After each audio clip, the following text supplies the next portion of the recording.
ফ্যামিলির কথা চিন্তা ভাবনা করেন যে আমার একটা ছেলে বা একটা মেয়ে আছে, বা আমার আসলে দেখা যাচ্ছে যে 3 জন নিয়ে রাইড করা লাগবে, বা 3 জন নিয়ে যদি আপনারা চলাফেরা করেন, তারা ফ্যামিলির কথা চিন্তা ভাবনা করে এই বাইকটি কেনার পরে দেখতে পারে যে আসলে 3 জনের বেশি এই বাইকটিতে চড়া যায় না। তো এই বাইকটির যে লুক আছে তার উপরেই। Welcome to my YouTube channel, আশা করি সবাই ভালো আছেন। তো আজকে আমার সাথে আছে সুজুকি জিক্সার মনোটন। তো আমি আসলে এই বাইকটি সম্পর্কে আলোচনা করব। বাইকটি আজকের বিষয়টি হচ্ছে যে এই বাইকটি মানুষ কেনার পরেই দেখা যাচ্ছে যে 15-20 দিন পর, অনেকে 2 মাস পর, বা অনেকে 2500 বা 3000 কিলোমিটার চালানোর পর এই বাইকটি আসলে বিক্রি করে দেয়। তো এটি আসলে বিক্রি করে দেওয়ার মূল কারণগুলো কি, বা মানে কেন বিক্রি করে দেয়? এত উৎসাহিত মন মানসিকতা নিয়ে এই বাইকটি কেনার পর দেখা যাচ্ছে যে তারা 1500-2000 বা 15-20 দিন পরে আর কি এই বাইকটি সেল করে দেয়। তো আসলে এটি সেল করে দেওয়ার মূলত কয়েকটি কারণ আছে। আসলে এইরকম মনোভাব আমারও তৈরি হয়েছিল যখন আমি বাইকটি কিনি। কেনার 15-20 দিন পর দেখতে পারি যে আসলে বাইকটি আর ভালো লাগে না, বাইকটি বিক্রি করে দিই। তো এইরকম কয়েকটি রিজন আছে। তার মধ্যে একটি মেইন যে রিজনটা আমি যদি আপনাদেরকে বলি, তাহলে দেখা যাচ্ছে যে এই বাইকটির যে পিলিয়ন যে আছে, মানে এই বাইকটিতে আপনারা 2 জন চড়তে পারবেন, 2 জনের বেশি আসলে আপনারা চড়তে পারবেন না। তো যারা ফ্যামিলির কথা চিন্তা ভাবনা করে এই বাইকটি কেনার পরে দেখতে পারে যে আসলে 3 জনের বেশি এই বাইকটিতে চড়া যায় না, তখন দেখা যাচ্ছে যে তাদের মধ্যে প্রথম যে খারাপ লাগার যে বিষয়টা আসলে এইটাই শুরু হয়ে যায় যে আমি ফ্যামিলি মেম্বার সহকারে বাইকটিতে 3 জন চড়তে পারতেছি না। দ্বিতীয় নাম্বার প্রবলেম সেটা হচ্ছে যে পিলিয়ন কখনোই বসে তেমন কমফোর্টেবল অনুভব করতে পারে না, মানে পিলিয়নের অবস্থা প্রচুর খারাপ।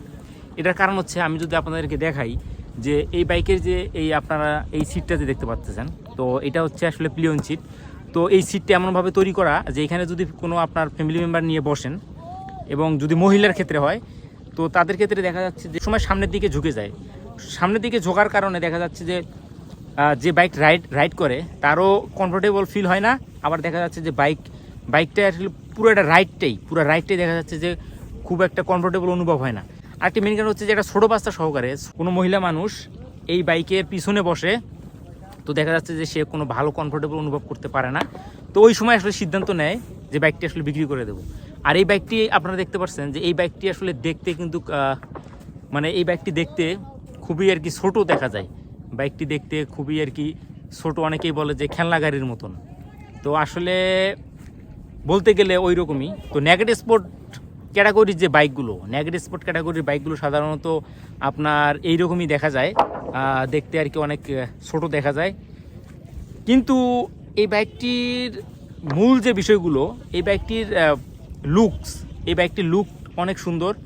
আসলে মূলত বাংলাদেশের বাজারে এই বাইকটি 2014 সালের পর থেকে ব্যাপক সাড়া ফেলেছে, একমাত্র এই বাইকটির যে লুক আছে তার উপরেই।